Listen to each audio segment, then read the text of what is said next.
하나님께서 아브라함에게 자기의 그 고향 친척 집을 떠나서 이제 하나님이 지시한 땅으로 가라고 말씀하시면서 그 아브라함에게 후손이 아무 후손도 없었던 그 75세가 된 아브라함에게 이제 큰 민족을 이룰 것이라고 하나님이 약속을 하셨습니다. 그리고 아브라함은 그 말씀을 따라서 발길을 옮겼습니다. 그러나 하나님의 약속은 어떤 징조도 보이지 않습니다. 사라는 점점 나이가 들어가고 11년이 지났는데도 어떤 하나님의 약속이 이루어지기는커녕 사라는 이제 아마 정말 그 여자가 해야 되는 그런 경수도 끊긴 상태가 되었을 것입니다. 아니, 하나님이 큰 민족을 이루겠다고 하신 그 약속, 그거를 믿고 떠났는데 큰 민족은커녕 아이 하나 없는 아브라함의 인생에서 이 믿음이 어떤 믿음으로 아브라함이 정말 그렇게 진행이 되고 있었을지 우리는 아마 상상이 될 것입니다. 특별히 사라는 더욱 초조했습니다. 이제 남자는 나이가 들어도 아이를 생산할 수 있는 가능성이 있지만 여자는 나이가 들고 또 여자의 그런 생리가 끊기면 더 이상 아이를 낳는다라는 것은 불가능합니다. 그래서인지 사라가 이제 11년이 지나도 아무 기미가 없자 자기의 종 하갈을 아브라함에게 들어가라고 해서 아브라함이 하갈을 통해서 이제 아이를 잉태합니다. 그리고 그 아이가 이스마엘이라는 이름을 가지고 태어납니다.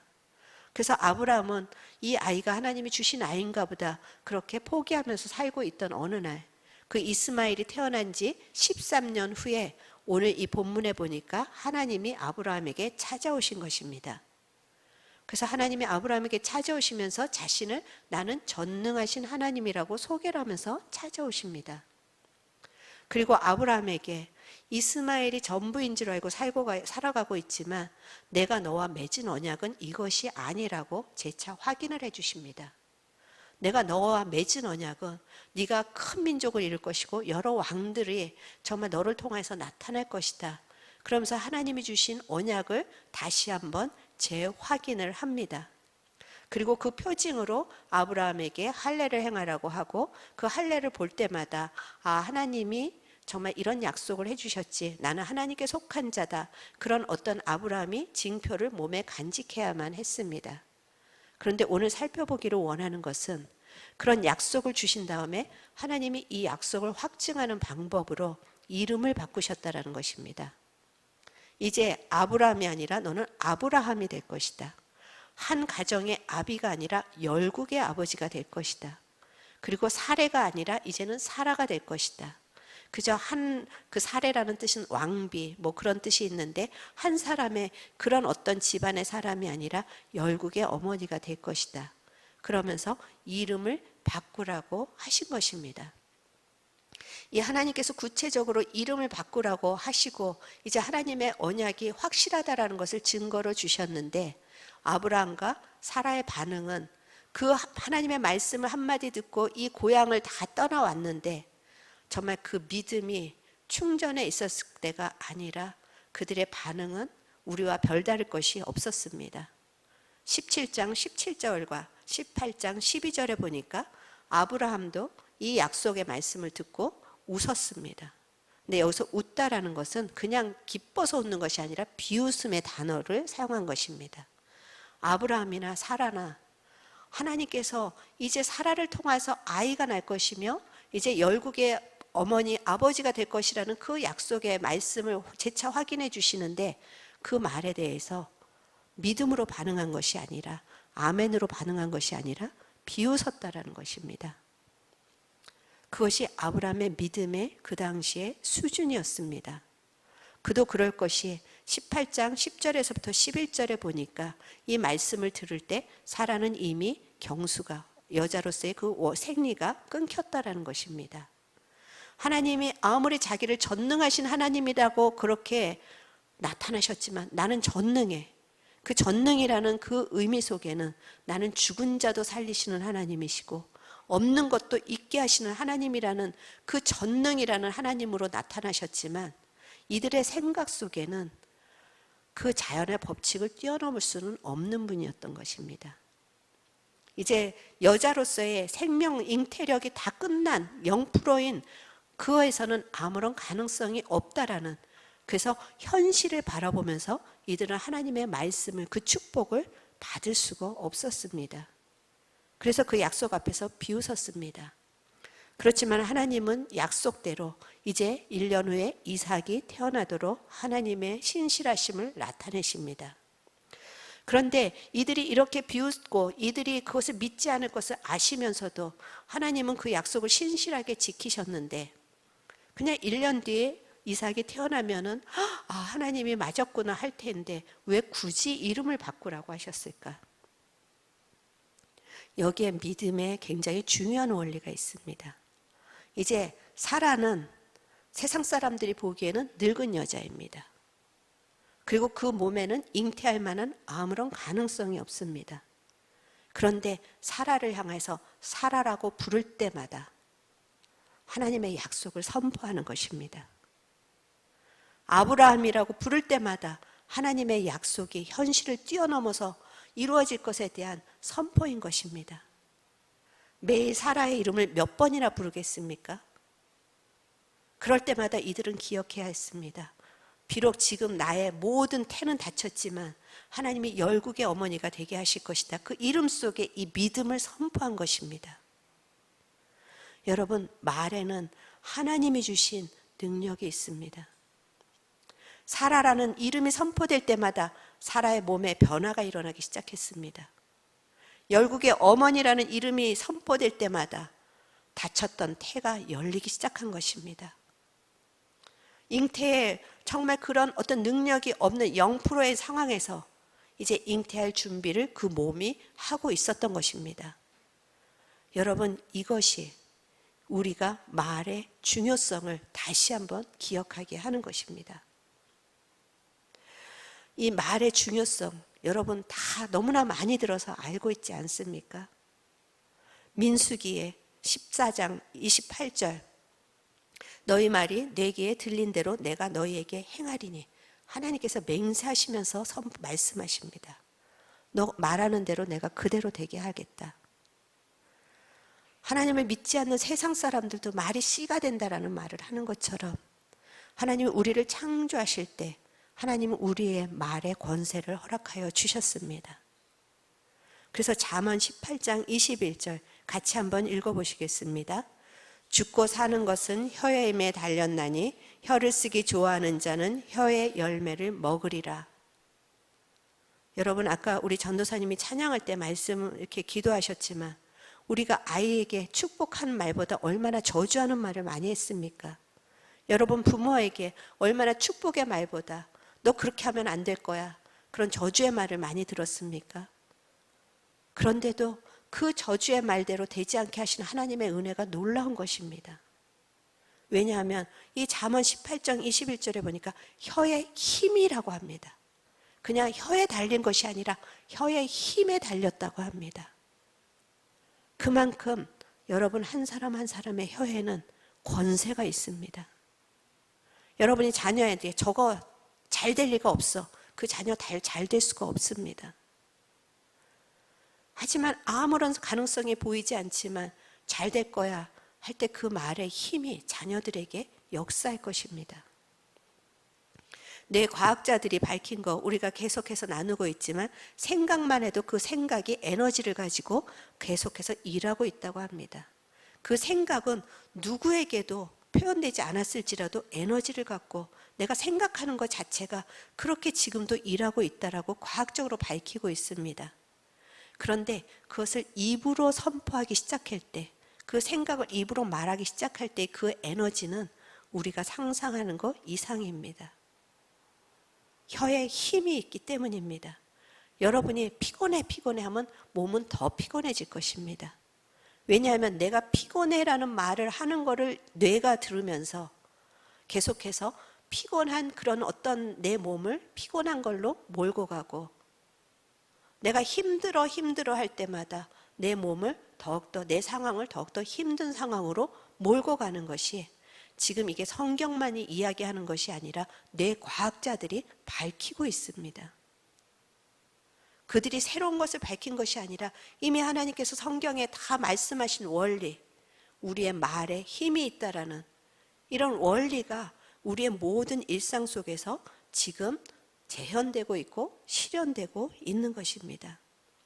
사라라고 이름을 부를 때마다 사라의 몸이 반응하고 아브람과 사라의 그 정말 믿지 않는 불신앙들이 반응했던 것처럼 여러분이 이제 어떤 말을 하느냐에 따라 여러분의 몸이 반응할 것입니다.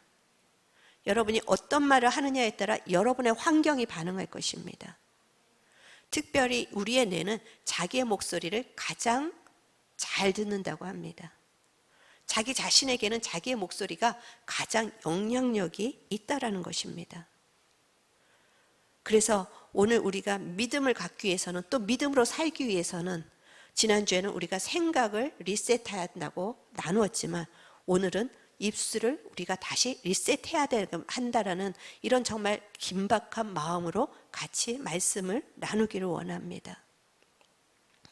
우리에게는 이미 형성된 입술의 근육이 있습니다. 여러분, 운동을 할 때, 그런 우리가 PT를 받거나 그럴 때 그 트레이너들이 하는 말들이 있습니다. 근육을 잘못 사용하셨습니다. 이렇게 하면 안 됩니다. 잘못 걷고 잘못 이런 운동기구를 사용하고, 그러면서 그들이 알려준 대로 하면은 그 다음날 어떻게 됩니까? 몸살이 납니다. 안 쓰던 근육을 쓰기 때문입니다. 우리의 입술에 이미 어떤 형성된 근육이 있다는 것입니다. 여러분의 입술에 형성된 그 근육이 무엇인지, 잘못된 근육이면 오늘 당장 버리시기를 바랍니다. 그리고 믿음의 근육으로, 하나님이 우리를 창조하신 말의 힘을 담을 수 있는 근육으로 바뀌어지는 역사가 일어나기를 주님의 이름으로 축원합니다. 그러기 위해서 우리가 이제 생각을 훈련하는 것처럼 혀도 훈련을 해야 합니다. 첫 번째로 우리가 훈련해야 될 영역이 죄의 혀라는 것입니다. 야고보서 3장 8절에 보면은 우리의 입술이 독이 가득하다고 합니다. 우리는 죄의 DNA를 가지고 태어났기 때문에 우리의 입술에는 내가 노력하지 않아도 죄에 대해서는 너무나도 이 근육이 잘 움직입니다. 어둠에 대해서는 너무나도 쉽게 반응을 합니다. 그래서 가르치지 않아도 거짓말이 너무나 쉽게 되고, 가르치지 않아도 남을 비방하고 저주하는 것이 너무나도 쉽게 됩니다. 그 입술이 더럽혀져 있는데도 우리는 그것에 대해서 정말 심각성을 느끼지 못하고 후회하고 끝납니다. 우리의 마음은 후회할지라도 그 입술에서 내뱉은 말은 거두어지지 않습니다. 정말 우리가 내뱉은 말대로 하나님이 다 심판하셨다면 저뿐만이 아니라 여기에 앉아있을 자가 없을 것입니다. 그렇기 때문에 우리가 노력하지 않아도 저절로 우리의 입술에서 나오는 그 어두움들을 우리는 끊기로 결단해야만 합니다. 예수님의 보혈로 날마다 씻어야 합니다. 이사야가 하나님의 임재 가운데 깊이 들어가고 하나님의 임재를 경험했을 때 그가 첫 번째로 한 말이 무엇입니까?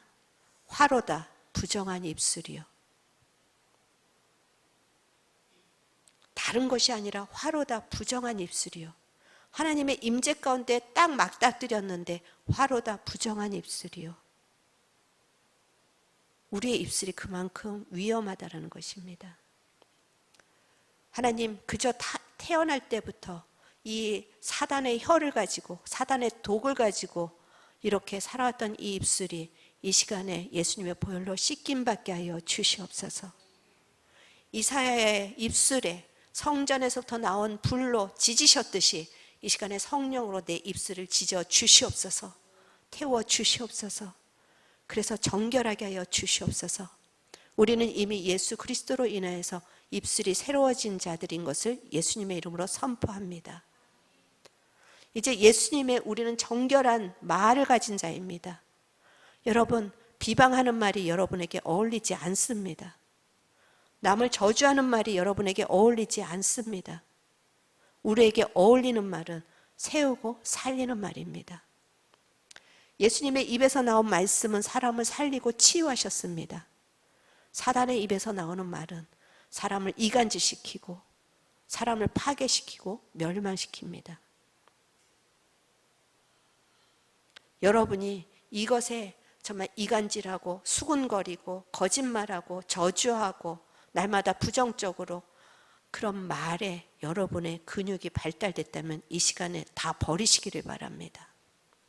그리고 하나님, 저는 예수님의 생명의 입술을 가진 자라고 선포하면서 날마다 여러분의 입술이 생명의 말을 할 수 있도록 어둠은 차단하시고 빛으로 여러분의 입술을 열어주시기를 바랍니다.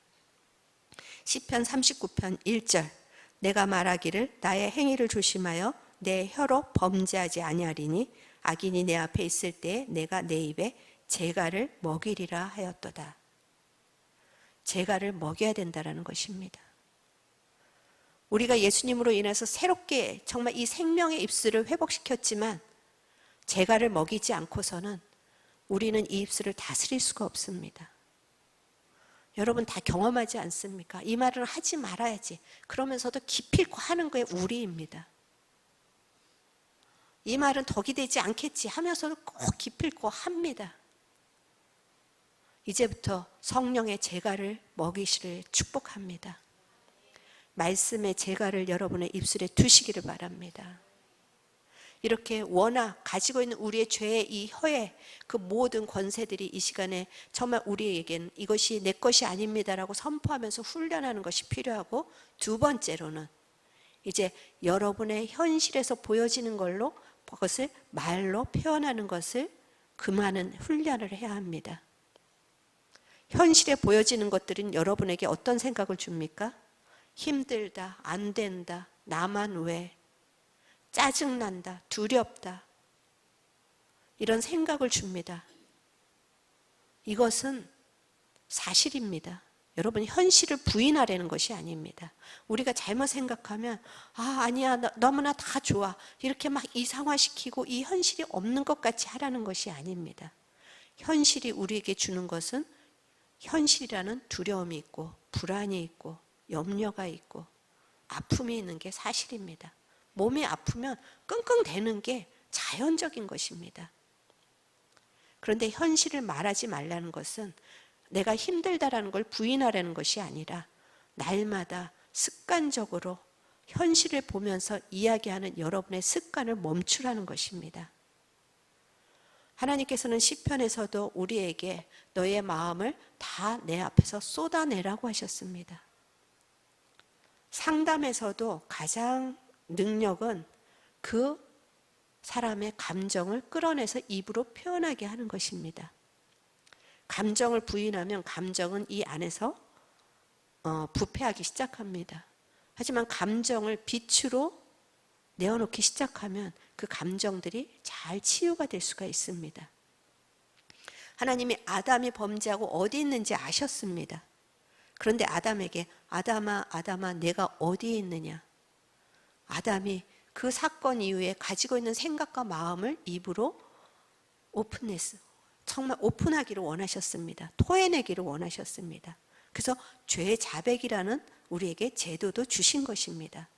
생각으로 그냥 나는 죄를 졌구나, 그것이 아니라 자백할 때 하나님은 미쁘시고 의로우사 우리를 죄에서 깨끗하게 하시는 분, 이것이 하나님이 주신 고백의 원리입니다.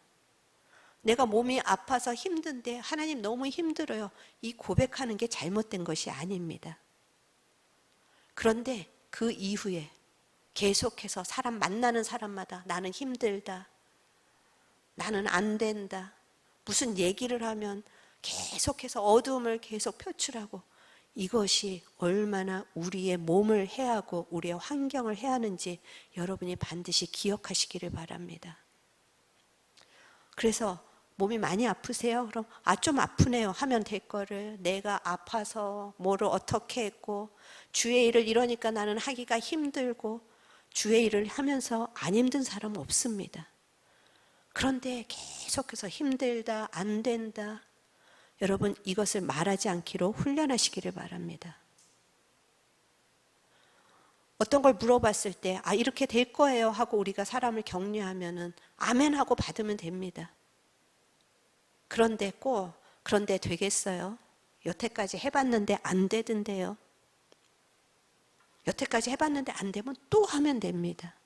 그런데 우리는 말로 다 이미 환경을 닫아놓습니다. 사라가, 하나님이 이제는 사례가 아니라 사라라 부르라. 부를 때마다 자기가 얼마나 부끄러웠겠습니까? 사람들에게 나는 이제 사라예요. 아니 뭐 애기도 없으면서 열국의 어머니. 사람들이 조롱할 수도 있고 스스로도 이거는 절대 받아들일 수 없는 말이야. 그렇게 생각했을지라도 입으로는 사라라고 선포할 때 계속 거듭 얘기하지만 그 태가 살아나는 것입니다. 여러분 현실은 힘들지만 힘들어요 하고 끝내시기를 바랍니다. 그리고 그 다음에는 그러나 하나님 나는 뒤로 물러가지 않습니다. 믿음을 선포하시기를 바랍니다. 이제 생명의 말을 자꾸만 선포하십시오. 믿음의 말을 선포하십시오. 하나님 이 일을 하는 게 너무 힘듭니다. 그러나 내게 능력 주시는 자 안에서 내가 모든 것을 할 수 있습니다. 하나님 낭망이 됩니다. 이 상황은 더 이상 변할 것 같지 않습니다. 그러나 하나님은 나의 도움이시니 내 영혼아 어찌하여 낭망하느냐. 너는 하나님을 바라라. 이것이 여러분의 입술의 근육이 되기를 축복합니다. 그래서 정말 그 시편 100편 4절 한번 우리 같이 읽어보시겠습니다. 시편 100편의 4절 감사함으로 그의 문에 들어가며 찬송함으로 그의 궁정에 들어가서 그에게 감사하며 그의 이름을 송축할지어다. 지금 하나님의 임재 가운데 들어가는 조건이 무엇입니까? 두 가지입니다. 감사함으로, 찬송함으로. 하나님의 그 궁전에 들어가는 자는 감사의 입술로 들어가는 것입니다. 찬송의 입술로 들어가는 것입니다. 그래서 히브리서 13장 15절에 같이 한번 또 읽어보시겠습니다. 그러므로 우리는 예수로 말미암아 항상 찬송의 제사를 하나님께 드리자. 이는 그 이름을 증언하는 입술의 열매니라. 아멘. 하나님, 제가 아무것도 없지만 예수 그리스도가 있어서 저는 모든 것을 가진 자입니다. 찬송할 때 우리의 입술에 열매가 맺어지는 것입니다. 하나님, 지금은 힘들지만 이 힘든 것이 결코 이대로 끝나지 않을 것입니다. 예수 그리스도가 승리를 주셨기 때문에 저는 승리할 것입니다. 이렇게 예수 그리스도의 보혈을 찬송하며 들어갈 때 우리의 입술의 열매는 풍성하게 맺어질 것입니다. 여러분, 오늘 이후로 여러분의 입술을 바꾸기로 결단하십시오. 우리의 습관을 바꾸는 데는 21일이면 충분하다고 합니다. 여러분, 다른 거 작정기도 하지 마시고 21일 동안 하나님 오늘 하루 내가 입술을 지키겠다라고 작정해 보십시오. 그 어둠의 근육들은 풀려지고 우리가 찬송의 근육이 우리의 입술에 생길 것입니다. 이제 이 입술에 권세가 있으면 이제 우리 삶 속에 우리의 모든 주변에 놀라운 일이 생길 것입니다. 하나님께서는 이 입술의 권세를 회복하시기를 원합니다. 오늘 말씀 듣고 아 그래 결단하자 그렇게 하고 내일 잊어버리면 맨날 그냥 이제 운동해야지 하고 운동했는데 또 실패해서 아프다가 또 지나가 버리고 또 다시 결심하고 또 며칠 아프다가 지나버리고 그러지 마시고 한번 21일을 결단하시기를 축원합니다. 여러분의 생각을 부정적인 생각을 내몰기로 결단하시고 입술에 하나님을 향한 감사와 찬송으로 말씀으로 내가 넘치게 하겠다라고 결단해 보시기를 원합니다. 그럴 때 하나님께서 우리를 통해서 우리가 말씀을 고백할 때 어두움이 뽑아지게 할 것입니다. 생명이 심어지게 할 것입니다. 예레미야 1장 9절에서부터 10절까지 말씀을 우리가 같이 한번 읽으면서 오늘 선포하면서 또 기도하시겠습니다. 여호와께서 그의 손을 내밀어 내 입에 대시며 내게 이르시되 보라 내가 내 말을 내 입에 두었노라. 아멘. 보라 내가 오늘날 너를 열방 만국 위에 세우고 너로 뽑으며 파괴하며 파멸하며 넘어뜨리며 건설하며 심게 하였느니라. 아멘. 우리의 입에 오늘 성령께서 손을 대시기를 축원합니다. 그리고 우리의 입에 불평이 떠나가고 날마다 징징거리고 힘들다라는 그런 정말 습관이 떠나가고 안 된다라는 부정적인 것이 떠나가고 이제 우리의 입술에 하나님의 말씀이 있기를 축원합니다. 그래서 우리가 기도하는 영역마다 어둠들이 뽑아지고 파괴되고 파멸되는 넘어뜨려지는 역사가 일어날 것입니다. 생명이 건설하고 심게 되는 역사가 일어날 것입니다. 여러분의 기도는 결코 작은 기도가 아니라는 것입니다. 그래서 우리가 생각을 리셋하고 이제 입술을 리셋하는 인생 가운데 어떤 일들이 일어나는가 우리가 함께 목격자가 되십시다. 함께 증언자가 되십시다. 우리 그래서 이 시간에 찬송할 때 하나님 내 평생에 이 시간에 찬양하기로 결단합니다. 그러면 우리 같이 찬양 드리고 같이 기도하겠습니다.